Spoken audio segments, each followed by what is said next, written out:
Hello dear student, हमारे पास एक question होता है। क्वेश्चन क्या है?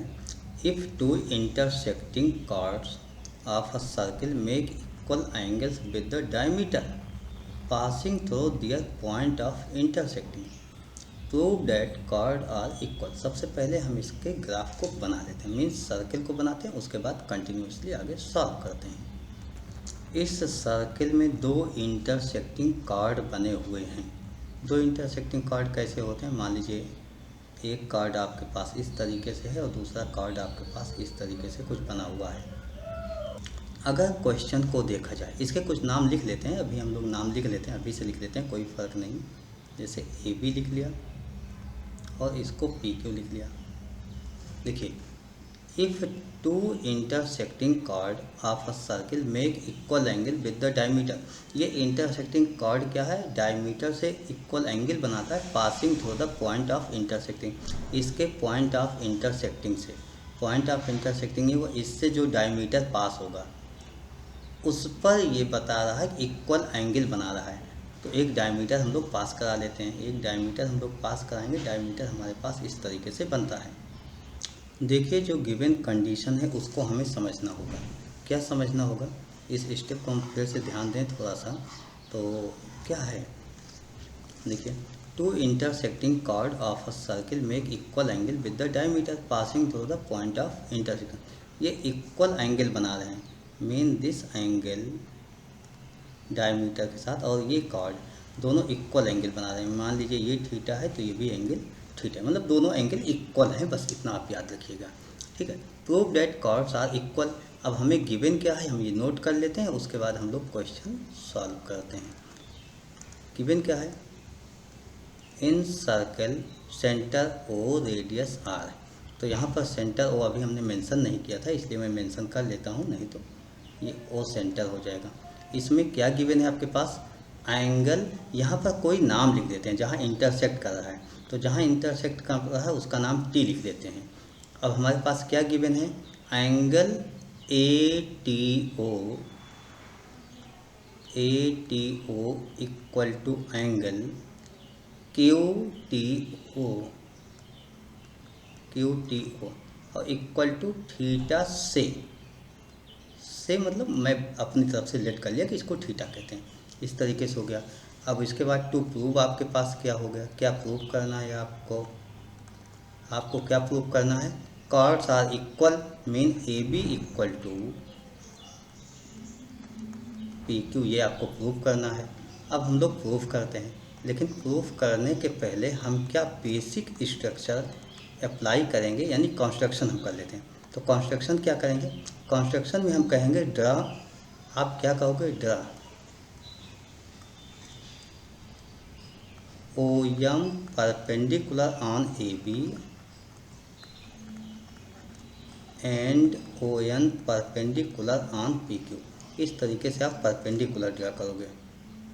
ओ से आप इस पे परपेंडिकुलर ड्रा करोगे, ये आपका एम हो जाएगा, और ओ से ही आप इस पे परपेंडिकुलर ड्रा करोगे, इसको एन बोल दोगे। ऐसे आपने इसको परपेंडिकुलर ड्रा करा दिया, ये दोनों परपेंडिकुलर हो गए। अब हम लोग प्रूफ में आ जाते हैं, यानी प्रूविंग करते हैं। तो प्रूफ देखिए, हम लोग स्टार्ट कहाँ से करेंगे? सबसे पहले हमारे पास दो ट्रायंगल बने हैं, हम इन्हीं ट्रायंगल्स को लेकर स्टार्ट करेंगे। तो ट्रायंगल्स लेते हैं और स्टार्ट कर लेते हैं। इन ट्रायंगल, सबसे पहला ट्रायंगल क्या है? O M T. एक ट्रायंगल ओ एम टी होता है और दूसरा ओ एन टी। इन दोनों ट्रायंगल को ले लेते हैं और शो करते हैं। देखिए, in triangle O M T and triangle O N T, ऐसा क्यों करना चाहते हैं आपको समझ में आई? क्योंकि मैं ओ एम और ओ एन में एक रिलेशन निकालना चाहता हूँ। अगर ये दोनों इक्वल हैं तो निश्चित ही यहाँ का यूज करते हुए हम दूसरा ट्रायंगल बनाएंगे और उसकी कॉन्ग्रुएंसी से हम कार्ड इक्वल करेंगे। तो कार्ड इक्वल करने के लिए मुझे ए एम चाहिए या एम बी चाहिए, लेकिन उसके लिए हमें ट्रायंगल तो चाहिए। तो हम ट्रायंगल बनाने के लिए पहले ओ एम ओ एन पर आते हैं। तो इन दोनों में हम क्या लिखते हैं? देखिए, O M equal to O N, क्या है आपके पास? गिवन होता है।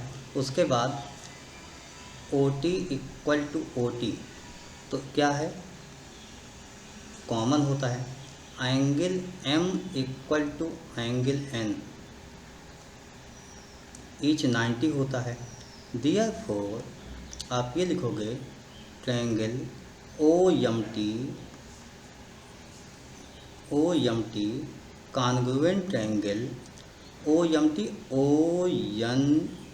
टी, क्या इसमें होगा, देखिए 90 के अपोजिट ओ टी होता है, मतलब ये तो हाइपोटेनियस हो गया, ये 90 हो गया और ये साइड हो गया, इसका मतलब आर एच एस प्रॉपर्टी लग रही है। तो यहाँ पर आर एच एस प्रॉपर्टी हो गई। अब हम इससे बेसिक ले लेते हैं, जैसे हम ओ एन ले लें तो हम ये भी कह सकते हैं O M equal to O N by C P C T से मैंने बोल दिया ये दोनों इक्वल हो जाएंगे, ठीक है। अब हम एक नेक्स्ट कॉन्सेप्ट करते हैं, दूसरा ट्रायंगल लेते हैं। तो कंस्ट्रक्शन मैंने अधूरा दिखा था, कंस्ट्रक्शन में आप चाहो तो आगे कंटिन्यू कर लो। Also join A O and B O, तो आप ए ओ को भी ज्वाइन कर लो और बी ओ को भी ज्वाइन कर लो। अब दूसरा ट्रायंगल लेते हैं, इन ट्रायंगल ए एम ओ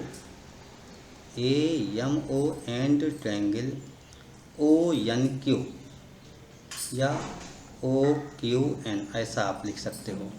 तो किसी भी तरीके से लिख लो, कोई गलती नहीं है। आगे हम लोग जब कॉन्ग्रुएंसी प्रूव होगी तो उसके बाद कंडीशन अप्लाई होती है। तो A O equal to O Q, radius हैं दोनों इक्वल हो जाएगा, और O M equal to O N as above मैंने अभी सॉल्व किया। O M equal to O N, देखिए आपके पास ये नोट है, हमने एज एबव कर दिया। और उसके बाद मैं कहता हूँ angle M equal to angle N is 90। देखिए आप क्या देखते हो कि 90 के अपोजिट ए ओ और ओ क्यू बन रहा था आपके पास, इसका मतलब यहाँ भी हम ए ओ है तो क्या एब्सेंट है। देखिए एक इसमें बहुत कॉन्सेप्ट को समझना होगा आपको। जैसे यहाँ पर ए ओ है तो जो एब्सेंट है उसको लिखेंगे हम, ए ओ है यहाँ पर एम एब्सेंट है, ट्रायंगल लिखा, और यहाँ पर ट्रायंगल लिखा। ए ओ के इक्वल ओ क्यू है, इसमें क्या एब्सेंट है, एन एब्सेंट है, तो मैंने यहाँ पर एन लिख लिया। उसके बाद एम एन एंगल इक्वल है आपके पास, एम एन आपने लिख लिया।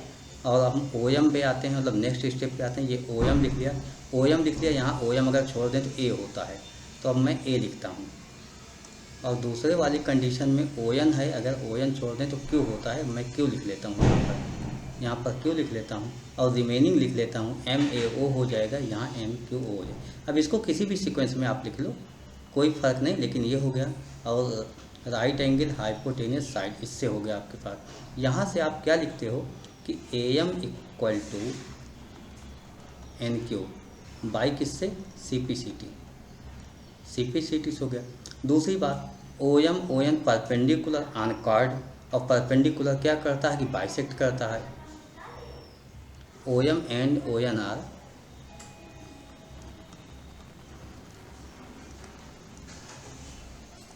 Perpendicular on chord. देखिए वो करस्पॉन्डिंग अपने परपेंडिकुलर करता है, लेकिन हमें इससे ये मिल गया कि ओ एम अगर परपेंडिकुलर है, देखिए ओ एम आपके पास परपेंडिकुलर है तो A M equal to M B होगा, या 2am equal to A B होगा। 2am equal to A B हो जाएगा। एंड अब हम ओ एन वाली केस में देखें, ओ एन वाली केस में क्या होता है, ओ एन परपेंडिकुलर, इसीलिए क्यू एन का डबल, देखिए क्यू एन का डबल जो है पी क्यू हो जाएगा। P Q equal to 2